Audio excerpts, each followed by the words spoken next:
Good morning and welcome to House Advisors. I'm Hamid Azizi. And today's show we are going to bring you a fantastic show with full of information about real estate and real estate investment. House Advisors is live from Go Live TV every Saturday. And you can watch us on all the socials, Instagram, Facebook, YouTube. And you can go to houseadvisors.ca. Also, you can go to Go Live TV app and download the app and you can watch the show there.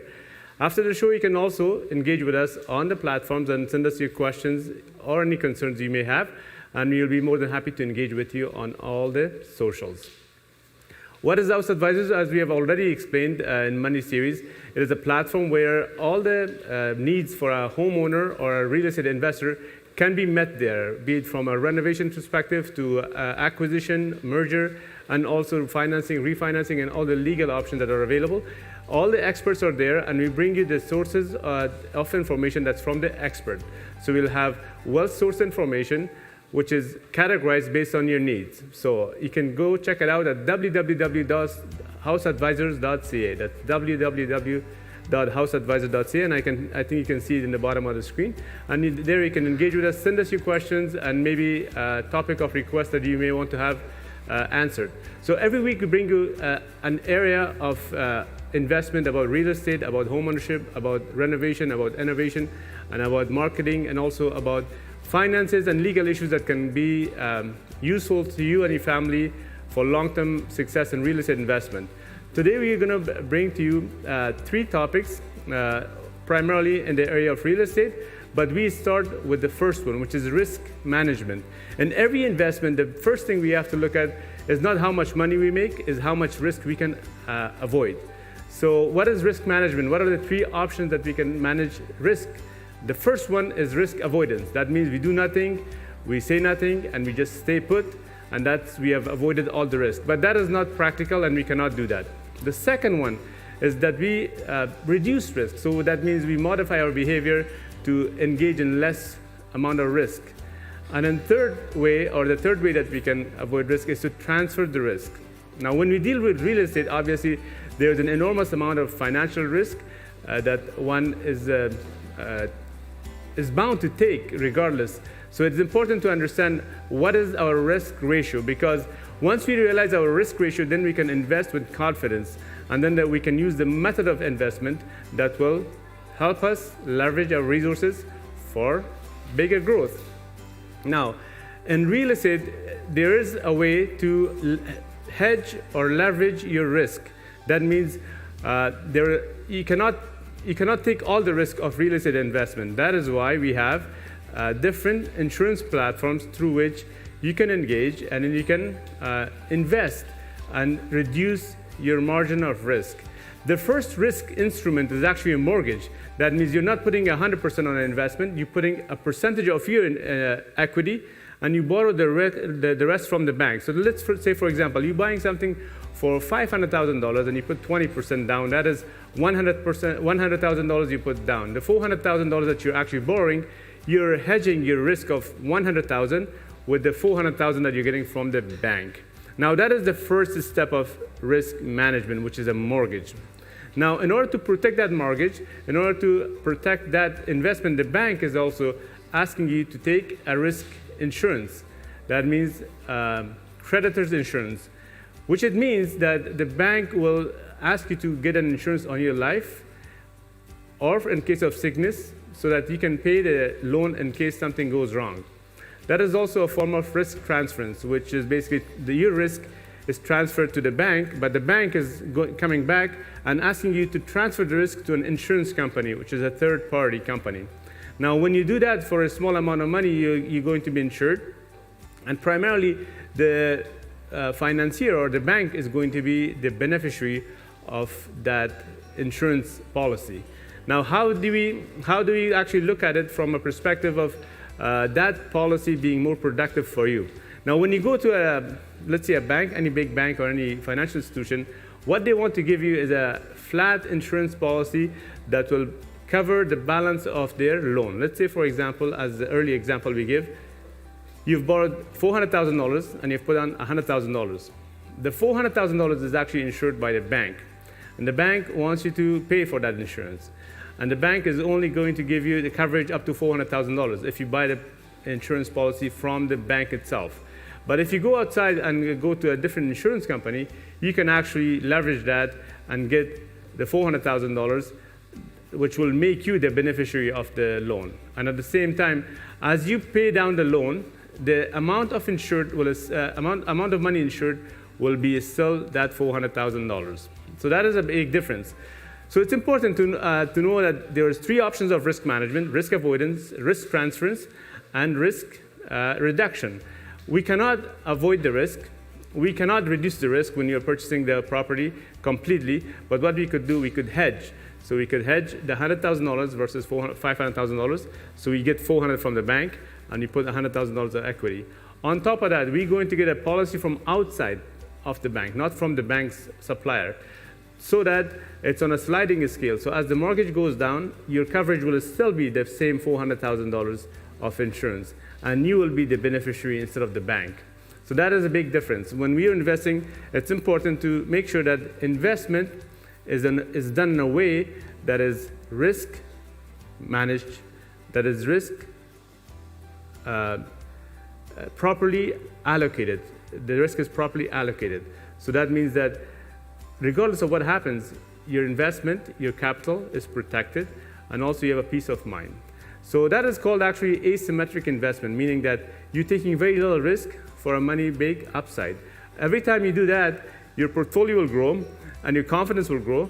And as the market increases in terms of its overall volume, that means that you increase the volume of the asset in terms of the dollar amount, you also adjust your risk accordingly as you move forward. So that's about insurance and how you can protect yourself against risk of investment, that with every investment there is a risk associated with it.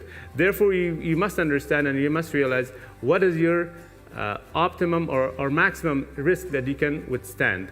So we spoke last week about when you go into an investment, you must be confident, able, and willing and ready to have about 6 to maybe 7 months or even 10 months of resources available, so that in case something goes wrong, you're not going to get the rental income, or you have to encounter any kind of a repair, then in that case, you are protected. So now, speaking of repairs, also there's insurance that you can actually take to repair the property. So that's also another step to blanket yourself in terms of safety and make sure that you have got that insurance also in place, so that when you're encountering any big problem in the house, for example, a leakage in the basement, or you could have something that is structural, that insurance policy will cover that. So that's also a risk transference example. So try to minimize your risk, maximize your options, and transfer your risk anytime possible. Do not take insurance lightly, and be sure that you are fully aware of the policy that you're getting and who are the beneficiaries of the policy. Is it the financial institution or yourself? So therefore, at the House Advisor, we are here to serve, we are here to deliver, we are here to provide you with expert information and advice and know-how into how exactly you can leverage your investment portfolio. Because one wrong step, one misstep can actually multiply your investment by 0. Therefore, it is important and imperative that you not just take our words for it, but you also go on our website and other places as well and research and find out at least 3 or 4 more sources of information to corroborate the information, to make sure that you have the right information, the right expert opinion, to make sure that you take the right action for your satisfaction. So without further ado, we are going to go into a small commercial break. When we come back, we're also going to talk to you about types of real estate investment that you must avoid. And right now, we go for commercial.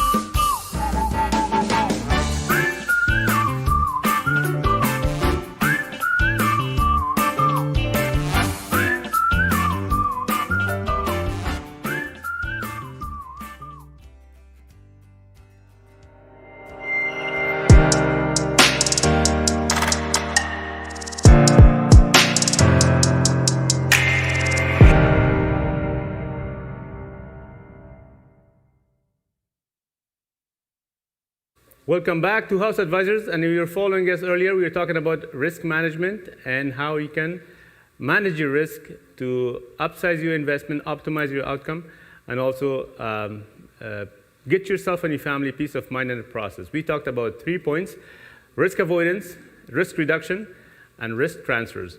We cannot avoid the risk, and we cannot always reduce the risk.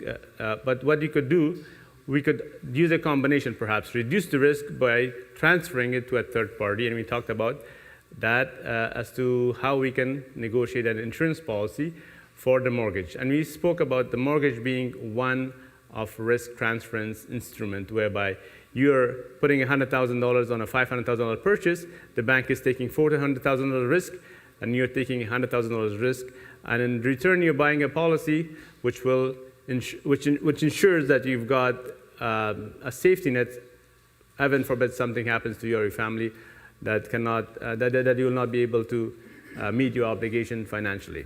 So that is one thing.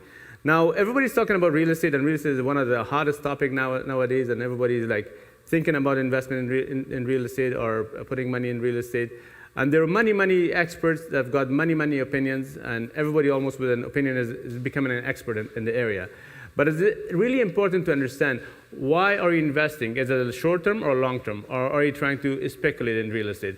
Speculation is the biggest risk that you can take in real estate, I can tell you that much. Because if you're not prepared 100% financially, you buy a property and try to start renovating it, and the moment you're renovating it, the market turns the other way. What are you going to do? So therefore, before you even jump into the water, you must realize, what is my exit strategy? So I'm going to this project, fine, absolutely fine. What is the cash point? How much I'm putting in? What's the renovation that's going to cost? How much is going to cost me? How long it's going to cost me to finish it? And by the time I finish, nobody has a crystal ball, but approximately, what will the market be behaving? So, and what will be the interest rate? Because interest rate is the one thing that determines, it's an unknown wild card variable that can actually change the whole thing. Right now, we have got, historically speaking, almost free money, like 1.25, 1.35, 1.75 is the interest rate, which basically means, a lot of people think it's a good thing, but also it means it's an open door for inflation. So the moment you go for renovation, you'll find out that the price of lumber has gone up, the price of steel has gone up, the price of all the building materials have gone up. So you have to structure your deal in a way that you allow for all these margins that are going to shrink on you really fast. And make sure that you understand the difference between the volume and the percentage. Always go with the percentage, because if you think about a volume, you're thinking about, oh, I've got $700,000 on my property that I purchased $500,000, but that $200,000 difference could be eaten away by the inflation. And there's two kinds of inflation. The one which is based on consumer price index, which the government gives you, and the other one which is actually the real inflation, which practically means it could be 10, 15%. When you talk about inflation and you ask the government about the consumer price index, it's like when you're talking to a mob about the crime. The mob is going to say, no, there's no crime, so there's no need to investigate. And the government is also going to say, there's no inflation, nothing to worry about. You know, go ahead and purchase, and go ahead and do this. But at the same time, inflation is a hidden tax that we have to be aware of when we are investing in real estate, because that's a big risk. That's a big risk. Sure, your property has increased in value in terms of $200,000, but what percentage real return are you getting on that? So make sure that you've got the input and output exactly clear, so you have a strategy to go into the property and also a strategy to get out of the property. And also understand your timeline. A lot of people think of real estate as speculating it, going in, flipping it. When the market is right, when the tide is in the right direction, yes, you're going to make a lot of money, and it could become, you know, really a one night or overnight star. However, make sure to understand that real estate is a very complicated transaction to get into and to get out of. Because by getting into, the cost of acquisition, right, is about 5 to 6% on top of whatever you're purchasing. And when you're selling it, on the other hand, the cost of disposing it of is also about 5 or 6%, because you will be having the following costs: legal costs, real estate agent costs, marketing costs, And at the same time, you may have some hidden costs, such as insurances that you did not know you have to pay, or some of the land title issues that you did or did not know about.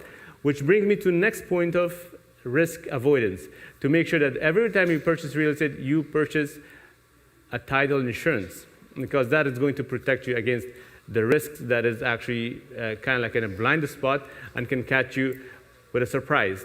So the first thing you want to do, you want to understand the lay of the land, understand what are the parameters you're working with, understand what is your strategy to go in, and what is your strategy to go out, and what is the net amount you want to achieve in terms of profit.